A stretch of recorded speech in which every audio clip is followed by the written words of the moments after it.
ভাই কি হচ্ছে আজকে এগুলো? মানে ঈদের 12তম দিনে এসে বরবাদ কি শুরু করেছে?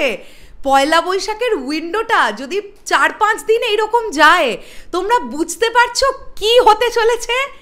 ইতিহাসের পর ইতিহাস, ইতিহাসের পর ইতিহাস, যত বলবো ততই কম বলা হবে।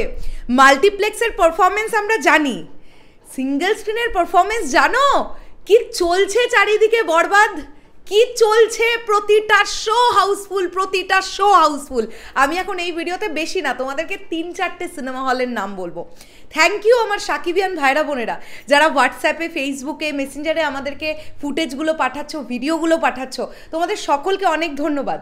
প্রথম যে সাকিবিয়ান ভাইয়ের নাম আমি বলবো তার নাম হচ্ছে মেহেদি হাসান রিমন, এবং এই সিনেমা হলটার নাম হচ্ছে মাওনা, শ্রীপুর, গাজীপুর, বনরূপা সিনেমা হল।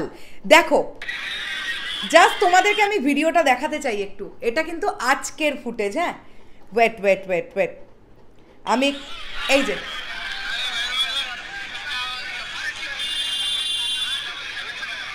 বাপ রে বাপ, তোমরা ভাবো এটা ঈদের 12তম দিনে আজকের এই অবস্থা।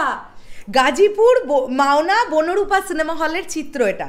আচ্ছা, এরপরে আরও একজন সাকিবিয়ান ভাই আমাদেরকে পাঠিয়েছে একটি হলের চিত্র, সেটা হচ্ছে সন্ধ্যে 6টার শো। তোমাদেরকে আমি দেখাতে চাই। আগে সিনেমা হলটার নাম বলি, তার আগে এই ভাইটির নাম আমাদের বলতে হবে। এই ভাইটির নাম হচ্ছে সাদ্দাম ভাই।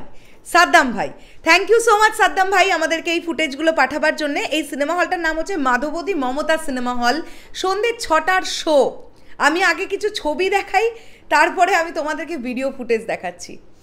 এটা হচ্ছে এই যে ইন্টারভাল পয়েন্টের সময়, বুঝতে পারছো তো? না, আমি ভাবছি যে ইন্টারভাল পয়েন্টের সময় তো লোকজন একটুখানি বাইরে বেরোয় কিছু টুকটাক ছোলা বাদাম কিনতে, এখানে কি কেউ বেরোচ্ছেও না? মানে ইন্টারভাল পয়েন্টেও বসে আছে। আসলে ইন্টারভাল পয়েন্টটা ঠিক যে মুহূর্তটা দিয়ে, যে টুইস্ট পয়েন্টটা দিয়ে শেষ হবে, লোককে আটকে রাখছে, তো ওই জন্য বেরোতে পারছে না। আমি ফিল করেছি এটা। এবার এই হলের কিছু ভিডিও ফুটেজ তোমাদেরকে দেখাই। দেখো জাস্ট কি চলছে এই সিনেমা হলের অবস্থা, এই বাইরেটার অবস্থা দেখো। মেলা লেগে গেছে, মেলা লেগে গেছে।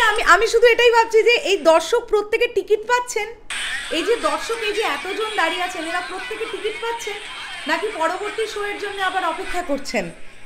ভাই এটা আলাদা লেভেলের ব্যাপার। এছাড়া আমি তোমাদেরকে এখন দেখাই রাজতিলক সিনেমা হলের ফুটেজ, যেটা কিছুক্ষণ আগেই আমাদের কাছে এসেছে।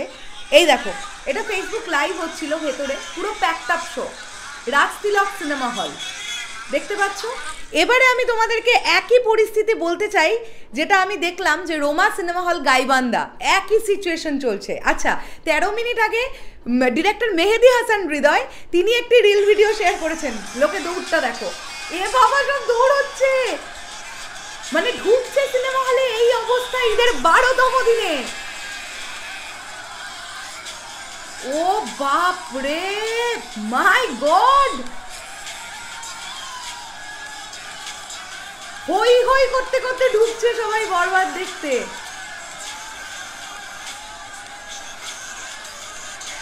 Fantastic response, fantastic response, just কিছু বলার নেই। এটা হচ্ছে উল্কা সিনেমা হল গাজীপুর, উল্কা সিনেমা হল গাজীপুরের চিত্র দেখালাম। এরকম আরও অগণিত সিঙ্গেল স্ক্রিনে এই একই রকমের রেসপন্স আজকে। ভাই তাহলে কি আবার এরকমটা হবে নাকি যে আজকের ডেটে দাঁড়িয়ে বরবাদ মানে ডে 12-এর বক্স অফিস কালেকশন আমরা দেখতে পাবো অলমোস্ট 4 কোটি টাকা? এটাই কি আবার হতে যাচ্ছে নাকি? কেমন যেন মনে হচ্ছে আবার এই সেম সিনারিওটা আমরা দেখতে পাবো। প্রথম দিন, দ্বিতীয় দিন, তৃতীয় দিন আমরা যেমনটা দেখেছিলাম। তোমাদের কি মনে হচ্ছে সেটা কমেন্ট করে জানাও। আর আজকে কি কেউ বরবাদ দেখতে যাচ্ছ বা গেছো? কে কতবার বরবাদ দেখলে, কোথায় দেখলে, একটু কমেন্ট করে জানাও না। দেখা হচ্ছে আমার খুব শিগগিরই নতুন কোনো ভিডিও নিয়ে। তাহলে এখনের জন্যে টাটা।